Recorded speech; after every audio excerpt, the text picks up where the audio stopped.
Major funding for great museums is provided by the Eureka Foundation, dedicated to the educational power of television and new media. Exercise your curiosity. Explore America's great museums.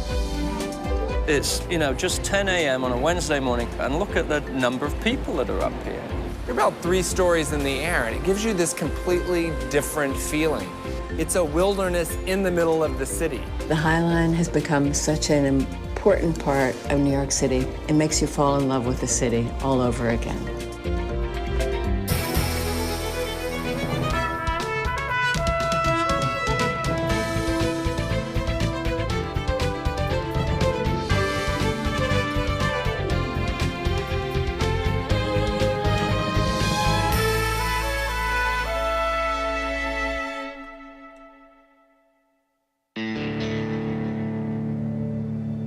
I don't think either Robert or I could have ever really imagined anything quite as wonderful as what the High Line has become. We just thought, wow, you have 1.5 miles of Manhattan. Why rush to tear it down? Let's think about what else it can be. What else can you do with it? Recycled from a defunct elevated railway, the High Line is a fantastic world of woodlands, thickets, prairies, and meadows, floating 30 feet in the air through 22 blocks of New York City. It is at once a monument to a bygone era and the centerpiece of a revitalized West Side. The High Line is all about being in the city. It's an escape, but it's not an escape from the city. It's an escape from your normal experience of the city. It's about reconnecting with the city from a completely new vantage point. So you're moving through the city in a new way and seeing the city in a new way. You can see the Statue of Liberty looking one way, you can see the Empire State Building looking the other. It is a 1.5 mile long line that's a lot like a gallery in a museum, if you will, that allows you to experience the city in an extraordinary way, where the city is now the exhibit. Like the railroad it replaced, the new park rises above busy streets and runs in one side of buildings and out the other, as it winds its way from the historic meatpacking neighborhood through Chelsea to Hell's Kitchen. The whole experience is magical. It's slightly elevated, but not too high. So it protects you from the street, but yet you feel the energy of the street. And also you're near the water. You really are parallel to the river. That also adds yet another dimension and another sense of air and space and hope and freedom and all the things we like. The High Line is an Art Deco masterpiece of industrial design. Massive, yet elegant, its style is defined by the geometric patterns of the guardrails wherever it bridges a street. The way the High Line is constructed, it's constructed out of layers of steel. And there are millions of rivets, hundreds of thousands of rivets. It was just an amazing piece of engineering and construction. After the last train ran in 1980, the High Line sat neglected for nearly 2 decades. Finally, it was slated for demolition. But locals Robert Hammond and Joshua David didn't want to see it go. To save it from the wrecking ball, they formed Friends of the High Line in 1999. We both fell in love with the High Line first viewing it from the street. We never saw what was on top of it. But then when I walked up here for the first time in the summer of '99, there was 1.5 miles of wildflowers growing up. I mean, literally, we're having to wade through, waist high were these white flowers that were blooming.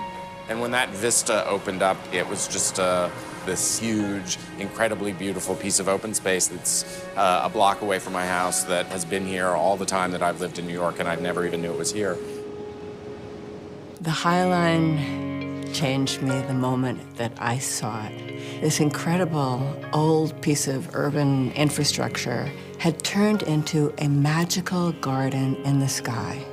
And how brilliant of both Josh and Robert to get an incredible photographer to take pictures of what it looked like up there so that everybody could see that this was a magical place, a wild, dynamic landscape. When I went up on the High Line with Robert and Josh on that cold March morning, it didn't look like much at all. But I'd spent my whole artistic life following the seasons, and I knew that in a month or two it would bloom.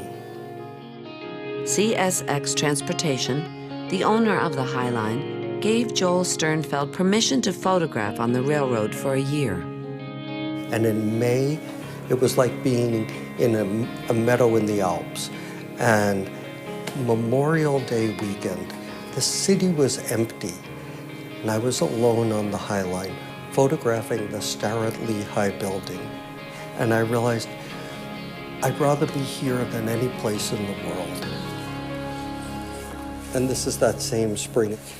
People look at this and they think that I've done something digitally, and I haven't. This is just how the High Line looked that year. You know, I said there wasn't a picture that was my favorite, but this is it. That little lavender purple color is so subtle, so delicate, and that touch of green there. Every time I walked by it and there was that little tinge of purple heather, my heart just skipped a beat. I just loved it. Joel Sternfeld's evocative photographs ignited the campaign to save the High Line. Joel's images were the images we always used when we were saying the High Line should be preserved, the High Line needs to be saved, don't tear the High Line down. In time, New Yorkers fell in love with Sternfeld's images of the wildscape growing on the derelict railway. And it had to do with the way this ballast gravel roadbed had been taken over by plants, by seeds that birds dropped, seeds that fell over off the train cars. And it really was a symbol for us of the power of nature and the resilience of nature and its ability to conquer this massive man-made steel structure. And I thought, if this could be saved in very much the same spirit as we found it, it could be one of the great wonders of New York City. Not everyone agreed. We thought it was a big, ugly, abandoned piece of junk. You had homeless living up here. You had some drug addicts that were up here. And I'd say you had a sort of a fringe criminal element up here. It was rusty, it was dark.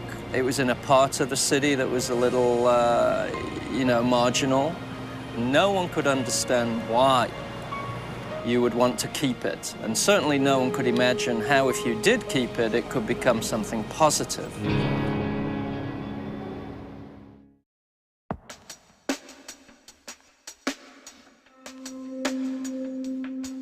We looked at the High Line through the eyes of an architect. What was the High Line? What was its history? It had a really deep history in the city, and people wanted to tear it down. So, what I enjoy doing is turning around what people think to be liabilities, which people think should be removed, and actually transforming them into something very positive and transforming them into an asset. Signature design elements of the High Line call to mind the original railroad. Ramp-up benches suggest elevated rails. Walkways and planting beds reveal exposed train tracks. Trees and grasses evoke the self-seeded wilderness that took root after the tracks were abandoned. The architects and designers were so clever at just letting enough of the old come through and integrating the new in such a subtle way. And the plants, the design of the plants is one of the most extraordinary tour de forces that I've ever seen in public landscape. Surprisingly, the innovative High Line is based on a classic design principle. One of the great traditions of landscape architecture is the idea of scripting a path or a journey. We do that on the High Line, too. The way in which you are brought along the High Line, the various meandering paths and turns, the varying overlooks, and the dramatization of how you see the city is strongly, embodied in the design. The designers, one of the things they talked about was keeping the High Line slow. And so they designed what they call slow stairs. The treads are a little bit wider, they have several landings, and it's meant to slow people's experience down. So from the busy streets and sidewalks. We bring you up and we walk you under the structure of the High Line. And you can almost touch the bottom of the beams and see the thousands of rivets that are there. But also you're taking your time as you walk up. And so by the time you get up there, you've kind of left the city behind. You've made a journey.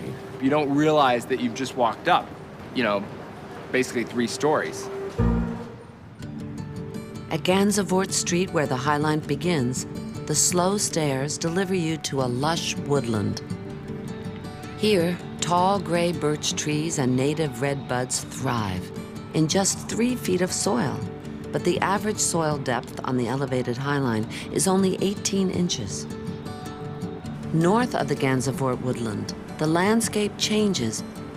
There's a lot of wind coming through in that area because of the Standard Hotel, which straddles the High Line. We've placed primarily very hardy grasses and low-lying perennials, which can really keep up with the conditions. One of the beauties of the High Line is how natural it appears. Yet those of us who work on the operations of it know how very meticulously it is cared for. So it looks natural and it looks wild, but far from it. There's nothing natural about this planting. I experience that all the time. People think it's wild, and everything is designed. So if you look at my drawings, every plant is put on place, and it looks wild. The mastermind behind the High Line's unique landscape is the Dutch garden designer Piet Oudolf, known for his naturalistic use of grasses. All gardening is about control, you know that. Plants taking over a little bit here and there, and don't mind. As long as the plants are beautiful and not too wild or aggressive for your feelings, then it is good.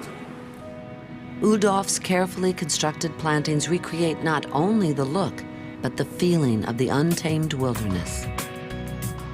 Plantings are, for me, are emotions, and that is what I try to achieve. So it is not about just a planting that is beautiful. It should do more, it should go deeper than what you see. A nice way to summarize it is that the High Line is highly designed to look natural. I would also say that it is highly cared for to look natural, and we're very happy with that. Because the landscape is so maintenance intensive, the real superstars of the park are the High Line gardeners. They are also living interpreters for our millions of visitors who have so many questions about the High Line Park and the neighborhood. And it's not just what's that flower, what's this plant, it's what's this building, what was that used for? The old structures from when this was a working freight line. As you walk on the High Line from its very southern terminus, you see what has been preserved by a landmarking, the old market area of the city. And these are the shed markets with the raised stoops, etc. For more than a century, the Gansevoort Historic District was flush with outdoor markets, then factories and warehouses.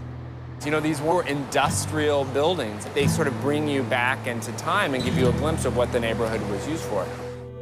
Beginning in 1846, freight trains shared the streets of the Lower West Side with other traffic. The main thoroughfare was 10th Avenue.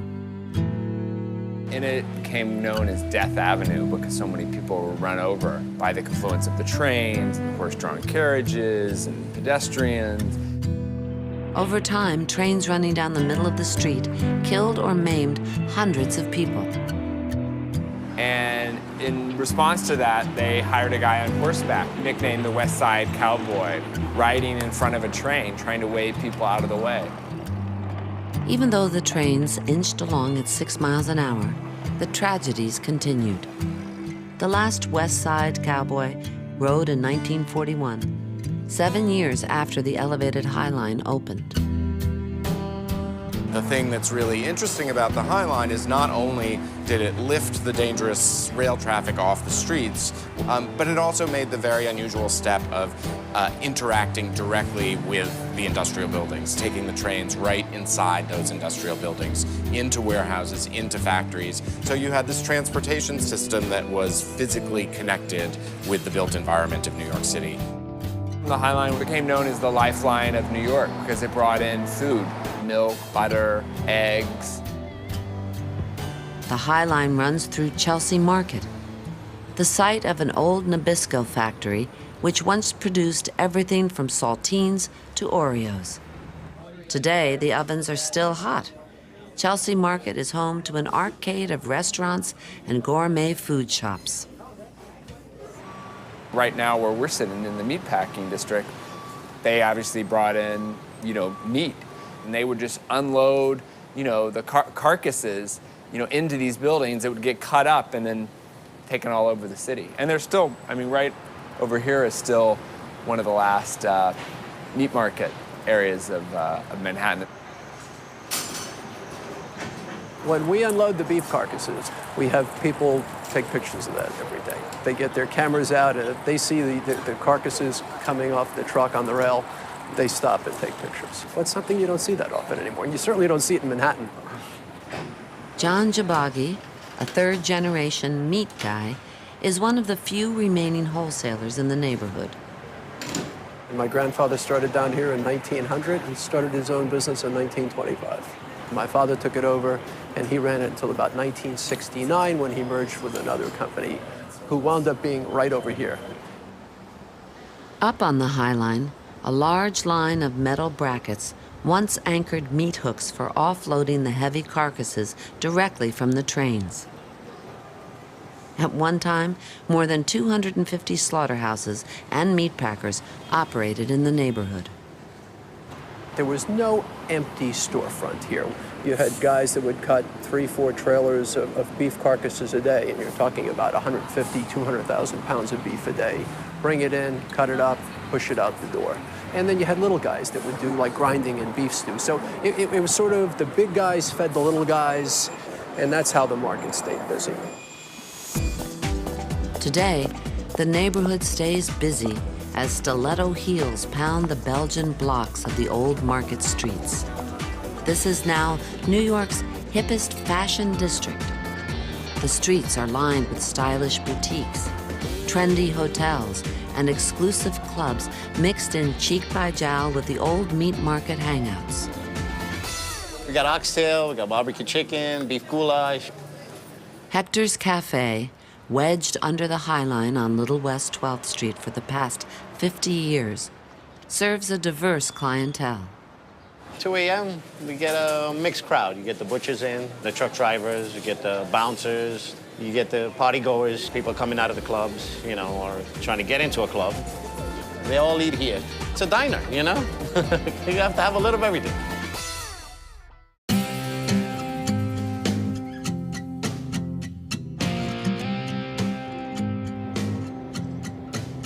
The global headquarters of Diane von Furstenberg's fashion house, 2 19th century brick warehouses surrounded by awnings, is typical of the Gansevoort Market Historic District, though no other building is topped by a diamond penthouse. Von Furstenberg's move to the meatpacking district in 1997 jump-started the transformation of the neighborhood from grit to glamour. Soon after, she met Joshua David and Robert Hammond. And those two guys had this crazy idea of turning what was going to be thrown out, because the last thing that Giuliani did was to sign for the destruction of the High Line. The city, the developers, and the adjacent property owners believed the deteriorating High Line was the biggest urban blight in all of Manhattan. They wanted it gone. And they had a tremendous coalition, and there were letters in the mail every day and rusty pieces of steel being sent to every constituent saying, take the High Line down. I read an article in the summer of 1999 that the High Line was going to be demolished. So I called around, and it was on the agenda of a community board meeting. CSX Transportation had purchased the High Line in 1998 as part of a larger acquisition. At the meeting, CSX leaders introduced the idea of converting the abandoned tracks to a public park. Everyone in the meeting really wanted to tear it down, or they didn't care, except the guy sitting next to me who I didn't know. So we exchanged business cards. I mean, how many times do you get somebody's card or give them your card? And usually nothing really happens from that. And I said, well, I'm really busy. Why don't you start something and I can help out? And he said, well, I'm busier. You do it, and I'll help. And so really, basically, they had no chance at all. It was supposed to go into garbage. But they asked me if I would do a little fundraising in my studio. And that's how it started. Von Furstenberg and her husband, Barry Diller, were the first major philanthropists to champion the project. My son, he went on the board, and then he brought it to Barry, and then it became a family thing. At the very beginning, I thought that the idea was like a crazy, unique idea to do a little park in the sky or above the street. At first, we didn't know what it was going to be. We wanted to think of a new use. You know, the High Line could have become anything. You know, who knew? To get the ball rolling, Friends of the High Line held an ideas competition. And that was crazy. I mean, you know, there was everything under the sun. I mean, there was the 1.5-mile long swimming pool, a number of roller coaster schemes. There were schemes that actually didn't allow people here at all and just kept it as a complete, you know, wilderness preserve. But, you know, the idea of a park that was really focused on naturalistic horticulture and also just on strolling and seeing the city. I mean, that was a different idea. When the first half-mile section of the High Line opened in 2009, it was an instant success. The first time when we cut the ribbon, I mean, they were little twigs. And now, I mean, you know, these incredible vegetation. It's so well done, and it's so well kept, and it's really a work of love. In 2011, Section 2 opened, doubling the park's length to a full mile. The High Line cost quite a bit to build, maybe $100 million to build, but it generated $2 billion in private investment. In 2012, at the groundbreaking for the third and final section of the High Line, the little park in the sky was hailed as a stroke of city planning genius, a model for city makers everywhere. Huge credit goes to Mayor Michael Bloomberg. It is the ultimate, I think, in urban parks. This is not a place where you're going to see lots of wild animals. You're not going to play baseball. You see the city from a different perspective, and the city sees you. Huge credit goes to CSX Transportation for giving the High Line to the city. There is a cast of characters behind the scenes, folks with the Friends, folks with our company, folks with the city, the lawyers, the real estate people who just have worked tirelessly to bring this about, and I really wanted to give them some recognition. And huge credit goes to those who contributed in countless other ways. Literally 10,000 individuals donated to, put money up for this park. Just remarkable. The High Line really shows us that when we all come together, activists, philanthropists, business people, government, we can make amazing things happen that are beyond what anyone could ever have imagined. 2, 1. And all of us are in awe of it today, and we still, all of us, cannot believe that it actually happened. Between 14th and 15th Streets, the Diller von Furstenberg Sun Deck is the central piazza of the High Line. A shallow fountain of water seeping up from the ground mimics a freshwater spring. Here, the High Line widens and splits into 2 levels, offering wide-open views of the Hudson River and the western sunset. We always knew people would like to sit there, but boy, I mean, it is crowded. They're not just sitting. Some of them are lying and lounging. Some are reading books and newspapers. Some have Slurpees and ice creams. It's an amazing spectacle of social life. North of the sun deck, the High Line crosses over 10th Avenue at 17th Street. Here, the designers cut down into the structure and remove the steel siding to create an urban amphitheater. This sunken overlook hovers over 10th Avenue. New Yorkers will go and sit there and watch automobile taillights go up 10th Avenue and feel totally relaxed and comfortable. It's a little bit like, I think, looking into a fireplace. So here we are at 10th Avenue Square, above 10th Avenue on the High Line.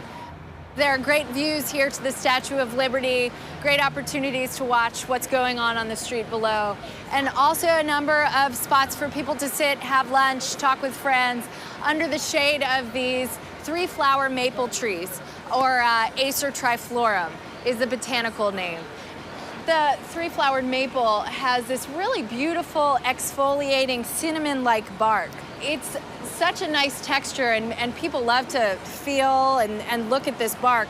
Also, it has beautiful fall foliage, and here we are in September as we look ahead to the coming months. These leaves are going to change from this deep green to a really beautiful shade of orange onto red. And in winter, the landscape palette fades to brown. Brown is really the predominant color, but as Pete Udolph, who's one of the lead garden designers, says, brown is in fact a color here.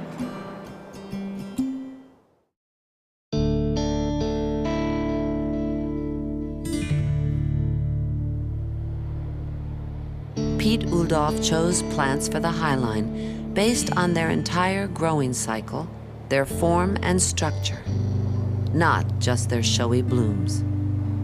So I asked Pete, when do you think the High Line is going to look its best? And he said his favorite season, he already knew it, would be fall, because he picks a lot of his plants for what they look like after they're dead. No, I don't mind dead plants as long as they look beautiful. This is not a flower store. Bird life and death. Plants come up, they flower, they die. So this sort of landscaping is very dynamic, it's very changeable, and I think the dynamics makes it so emotional. Contrary to conventional wisdom, the High Line does not cut back its plantings in the fall. We leave all of our perennials and grasses in place over the winter to provide a real sense of winter interest that comes from the skeletal forms of the plants. This is a plant called rattlesnake master, or Eryngium yuccifolium, and you can see a very architectural structure here in the planting bed. So we're trying here to expose people to the plants in their 4 seasons of form and 4 seasons of interest. Yeah, in the winter this is more undressed. I think even these flowers are more sort of thinner. The seeds are picked out by the birds, and we don't expect green in January, so it all looks good in the context of the time we see it in. And if you look at the whole picture, it's still composed. For me, that is enough. In January, the High Line is still very much a garden. Whenever it snows, you know it's going to go away in a day. And so you want to do something to, how do I take advantage of it snowing? Go to the High Line. Because it's a great place to be outdoors, and there is a bit of a celebratory aspect to it. I think a lot of Pete's landscape is designed for the snow. I mean, there are these little buds that capture little snowballs in them and things, and you know, the place just looks incredible. One of the most popular times up here is after the snow, because people want to come see what it looks like. And you know, the streets get dirty and the snow gets black quick, but up here it stays pristine. And one of my favorite things is the rails retain the heat. So you'll come up here and you'll just see snow, and you'll see the rail tracks, you know, peeking through the snow. Snow removal on the High Line is done by hand, without salt or other toxins. But the most work-intensive task of the year begins in March. Spring Cutback is a 6-week, all-hands-on-deck gardening marathon. Our gardeners and hundreds of volunteers go plant by plant by plant. and physically cut down every grass and perennial to the ground. And there's just a real buzz as everyone works together to knock out this huge task. The result? A barren-looking landscape of over 100,000 newly shaven plants. And once everything is cut to the ground, it takes no more than 2 weeks for green shoots to be coming up. It's a really wonderful time up here. Being such a visible park, we really feel like we want to be a leader in best practices. Every product we use, every project we undertake involves a high level of environmental sensitivity. We're continually thinking about what is the best way to get this done in a natural, ecologically friendly way. Environmental education on the Highline starts at an early age. The gardeners take kids around and actually show them the aphids, eating the plants. We don't use pesticides up here, and one of the ways that we control bugs is by releasing beneficial insects, so they get to release the ladybugs. So take your sticker, you can put it on the box. On Wild Wednesday, children gathered to explore different nature-based topics with Highline staff and volunteers. Wild Wednesdays is a weekly children's program that runs throughout the summer. Smells on the Highline is a city kid favorite. So inside each one of these containers is one of these plants, which is one of the plants that grows on the Highline. Mountain mint, prairie dropseed, pterodendron, and sassafras. So basically what the kids do is they smell each one of the plants, and they're kind of like crushed up plants in each container. So they're going to match up each smell to each plant name. And they shake it to really get the smell going. And then they open it up and they give it a little sniff. And so they say, okay, I think that this one matches with this plant. So I'm going to put this colored sticker right here. And then you want to find out if you're right? So what you do is you pick this up and you look at the bottom. And I was right, thank goodness. Who wants an ice shower? You? This earth-friendly philosophy extends to the park's food offerings as well. That means seasonal foods from local farms. So we're gonna make some snow today, but we're gonna put some watermelon on it and we're gonna put some herbs on it. So here we are at Chelsea Market Passage. This is one of our main food locations on the Highline. Down below on the southern tracks, we have the porch. Up here we have a cluster of different food vendors. When we were thinking about what food should be at the Highline, we wanted it to be as innovative as the Highline itself. So we sort of flipped the Highline's history on its head. The Highline used to be a freight rail that connected New York to a national food network. Now the Highline is connecting New Yorkers to local food sources. I'm gonna go apricot rosewater. Apricots are only good here on the East Coast for a very little time. Right, yeah, very short growing season here. You get the best food there is when you eat food in season at the peak of its ripeness. The seasonality of the foods complements the seasonal experience of the park. Plants are changing by day and by sunlight and by probably winter, storm and rains. If you talk about theater, plants perform. It's a performance in time. They're on stage, aren't they?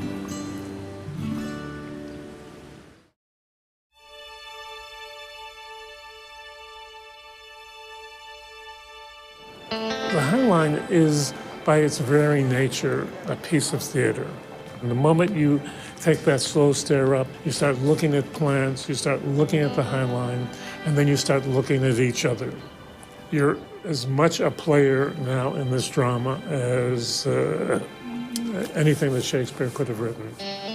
It's really about experiencing other people up here. Just like it gives you a different view of the city, it also gives you a different view of people. People seem to act differently on the Highline, too. For example, people hold hands on the Highline, which I don't see very much people walking down the street. The romance on the Highline is really something else, yeah. Not only holding hands. Up in the air on the Highline, winds from the Hudson River blow inhibitions away. Exhilaration results in everything from public displays of affection to unbridled acts of exhibitionism. A note in every room of the Standard Hotel warns guests against naked frolicking in the windows above the High Line. There's always that relationship between the buildings and the High Line rubbing up against one another. When we get into West Chelsea, it's a lot more residential. It gets a little quieter, a little more intimate, maybe a little more voyeuristic. I think of it as sort of the rear window experience. So you see things that sometimes you were very specifically not intended to see. There's a woman who lived adjacent to the High Line, and when we were just finishing construction, one of the lights wasn't aimed properly and was aimed right in her window.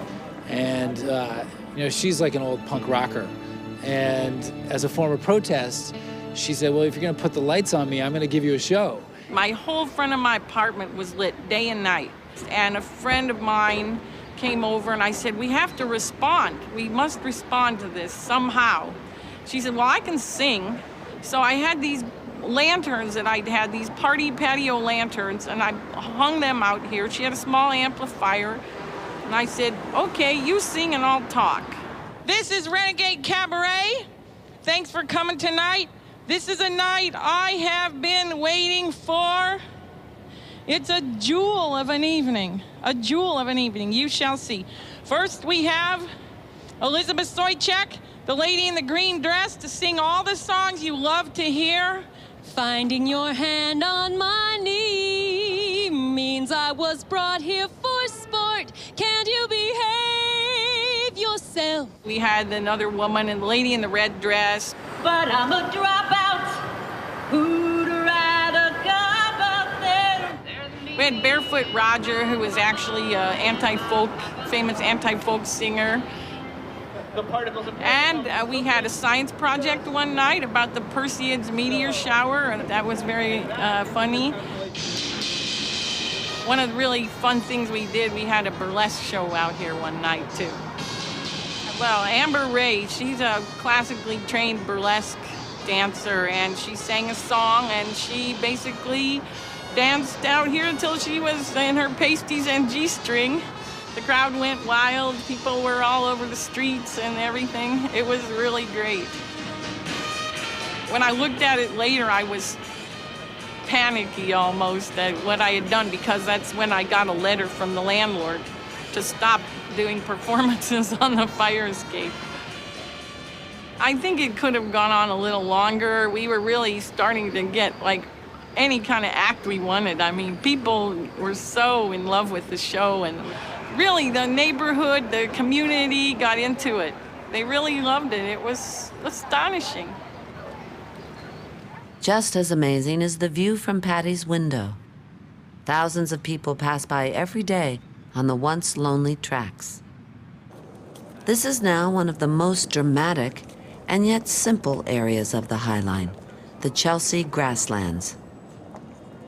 So here we are over 18th Street. Here you have billboards and traffic and buildings all around, and yet you also have these beautiful prairie grasses.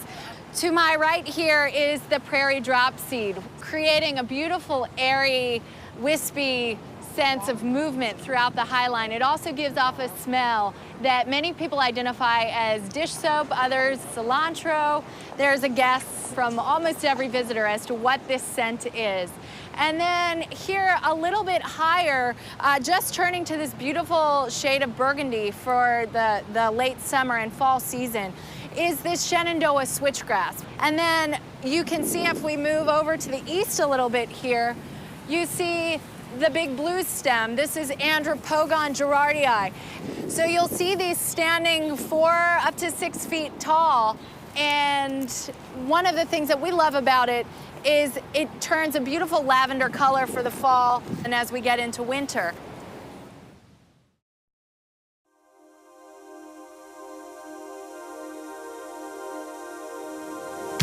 The High Line is an exciting place from which to view art and performance and screenings and all sorts of different forms of creative expression.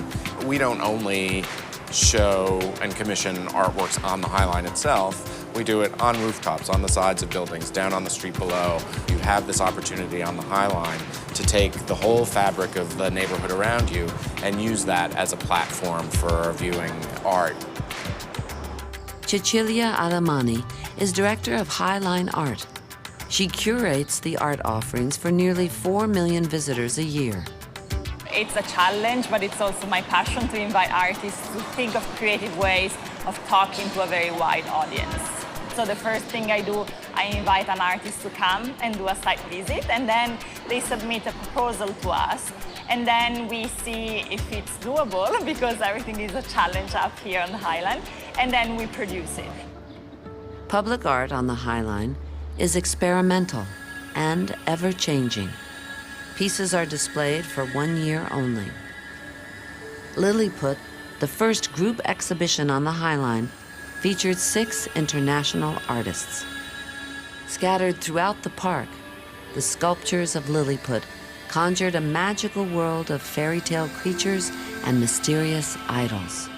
And the whole challenge for the artists was really to understand that their sculptures would sometimes be very visible, other times can be covered completely by snow or by giant leaves of our trees. Carson, a petite offering from Japanese artist Tomoaki Suzuki, was the indisputable star of the show. People were throwing themselves on the floor to have a picture taken with Carson. They would kiss him, hug him. I would have never imagined a reaction like that. As a counterpoint to Lilliput, this headless bronze giant was created by sculptor Thomas Halsego. And he really works with the opposite of Lilliput, with massive scales, with very monumental dimensions. 15 feet from his shoulders to his toes, Halsego's giant rests on his elbows between the tracks. The High Line's photography gallery is a 25 by 75-foot commercial billboard. Edison Parking, that owns that parking lot, has given us that billboard every other month to do different kind of art projects. And we usually put on very striking images, and the public just react in an amazing way, even though they see 3,000 billboards all around the High Line every single day. At the beginning of the summer, we did a giant Joel Sternfeld, so one of those iconic pictures that helped, help create this project. We put up there, and in August, we had a Robert Adams. Robert Adams made this serene image in Nebraska in 1978. It reveals the intersection of the human and natural worlds. It's this pathway, and on one side of it, you see the High Line. The other side of it, you see 10th Avenue. So it's these 3 paths, and to me, it was perfect. I always like to describe the High Line as the backbone of Chelsea. The High Line crosses Chelsea, which is the most important art district probably in the world. So with High Line Art, we really want to make art a bit more accessible in a neighborhood that produces art every single day. The High Line's earliest supporters were the art dealers and artists of West Chelsea. Paula Cooper was the first gallery owner to sign on. I thought it was a great idea. I thought it would be a safeguard against the developers. I mean, I think they did a great job, those boys. And they have so much support now.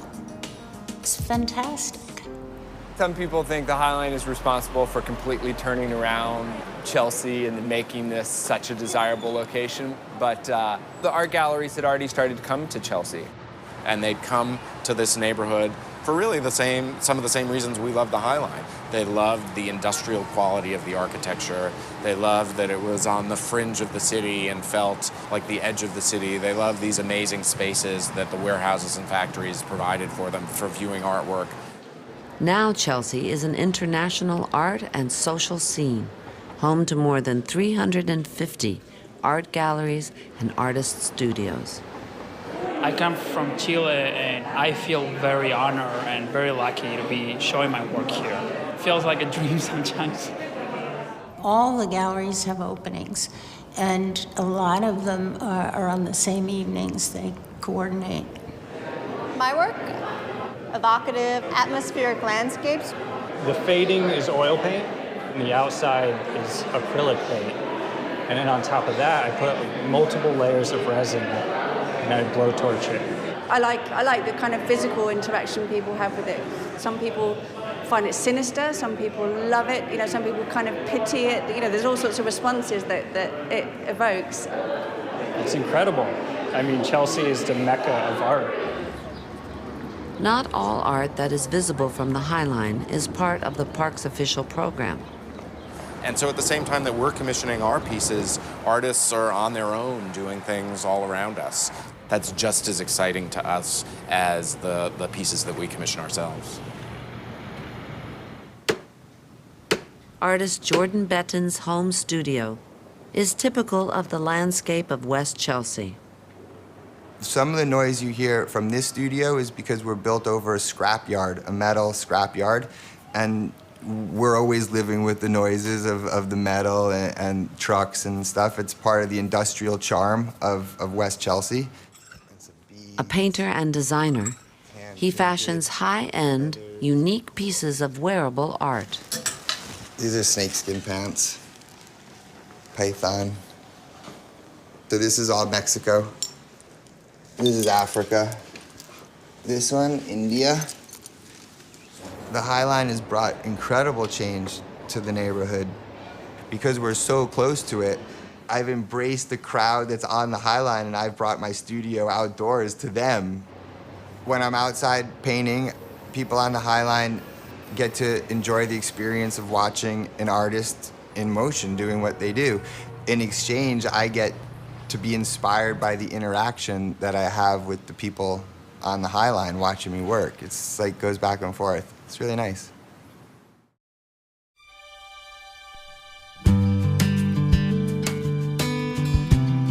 So a lot of people ask me, well, what's your favorite place on the High Line? But it's hard to answer that question. It's really hard to say I like, say, this area, the Sun Lawn, which I do happen to like. But if you ask me what I like about it, part of it has to do with what happens before you even get to the Sun Lawn. You actually have to walk through thickets. Between 21st and 22nd Streets, the Chelsea Thicket is a dense planting of willow, birch, and evergreens. For one block, path constraints, and it really takes the body into shadow, into a cooler temperature, and you get very close to these leaves. And then you take a turn into the space of the Sun Lawn. The lawn is what we call a peel-up lawn in that it starts out at grade and it rises up to about 3 feet above the walking path itself. And I felt it was really important that there was some green space that you could roll in, get grass stains on your pants, whatever's necessary. Smell that smell up close.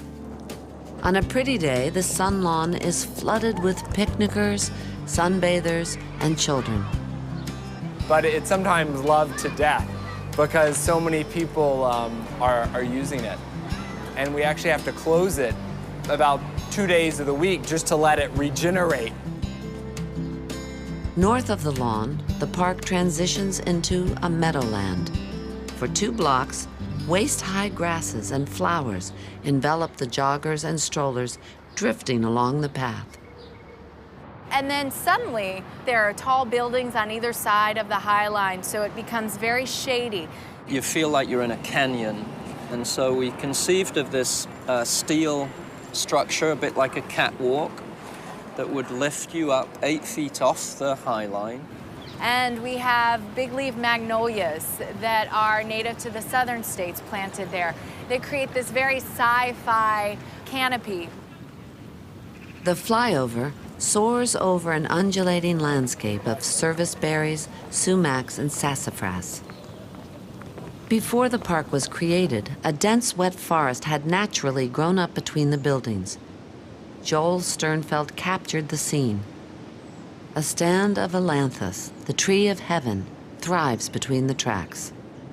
I don't think people who walk the High Line now know that the flyover is really maintaining a feeling of a forest that was there.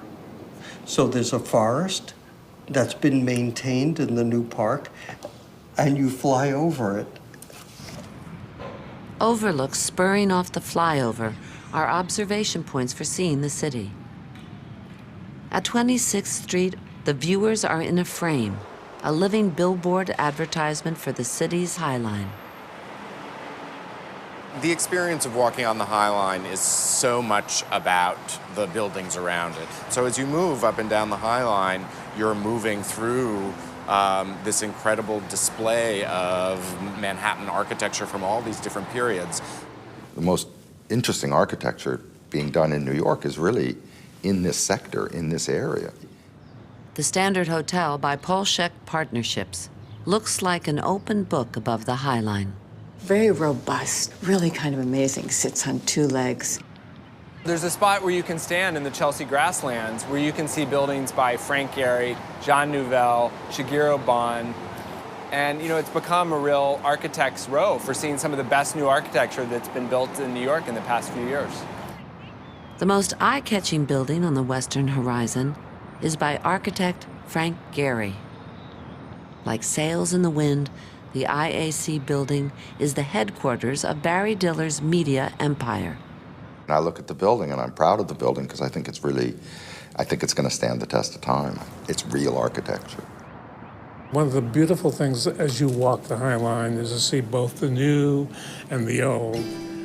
On the High Line, merging views of Chelsea can be taken in with one turn of the head. To the west is the Chelsea Art District. And when you look to the east, you see the Chelsea Historic District. So that's where all the really beautiful historic townhouses of Chelsea are located in these beautiful tree-lined streets. Other views offer a glimpse into the not-so-pretty past. When you go through over the flyover, there's that gap, that alley between the two buildings, and there's that great smokestack. You can imagine the whole city was built with factories spewing, noxious stuff. So you have this experience as you go on this saunter up the High Line, where you see every different kind of architecture at different periods in the city. And as you move from south to north, you actually are going from the 19th century and into the 21st century. So at the northern end of the High Line, as you come around the Hudson Yards, you're going to see the expansion of a whole new neighborhood, enormous towers, enormous heights. So you'll actually be able to see the city grow over time. It's, just 10 a.m. on a Wednesday morning in October, and look at the number of people that are up here. And look at the diverse range of people. We've seen some school children, some elderly people, some fashionistas. It is enormously diverse, and people from all over and all ages, and it's very gratifying. But to me, the most important thing is that there's a sense of ownership by New Yorkers, and I think we're seeing that. People say, I use it to get to work, or, I do my shopping down at Chelsea Market. If I had the choice of walking on the street or on the High Line, I would choose the High Line. We see tons of people getting their wedding photos taken on the High Line, and you see a lot of older people come up here because there's no cars. And children love it. The youngest New Yorkers have taken to the High Line as if it were their own backyard. From the first day, we realized it's a different kind of place for kids to play. They slide down the benches, they run up and down the 10th Avenue Square. They love seeing the tracks, they love walking along the tracks like you do a balancing beam. Kids draw these fantastical drawings of cities and skyscrapers and cars and trains. And I think the original concept for the High Line, the idea that you can walk around on a path that's floating 30 feet in the air and go through all of these is almost out of a child's imagination. Nighttime transforms the High Line as the activity of the day slows to a stroll. New details are captured in the soft evening glow of a city that shimmers with vitality and the endless promise of imagination. When I think about the High Line and what we have accomplished, the thing that makes me the most proud is the fact that we've taken a structure, this post-industrial structure, which everybody wanted to tear down, and have turned it into something that was unexpected and unimagined, and gave it a new life that brought energy to the city. My wife called me. She was in Chelsea, and she said, "You've got to come up here and see the High Line." And I went up there, and people were stretched out in the chaise lounges. They could have been in their own backyards. They were in that invisible bubble that New Yorkers create around themselves, relaxing and talking and doing things as if no one was there, even though 1,000 people an hour were walking by them. So I think it's a real New York park. It's a real bit of New York.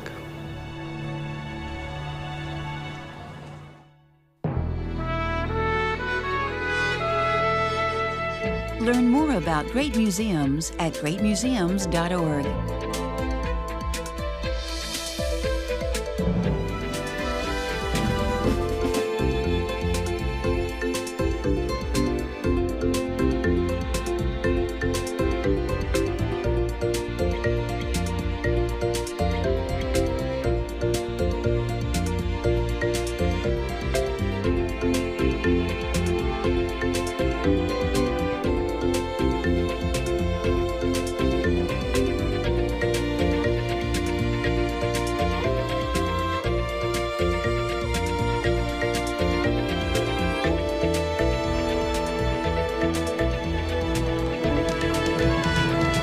Major funding for great museums is provided by the Eureka Foundation, dedicated to the educational power of television and new media. Exercise your curiosity. Explore America's great museums.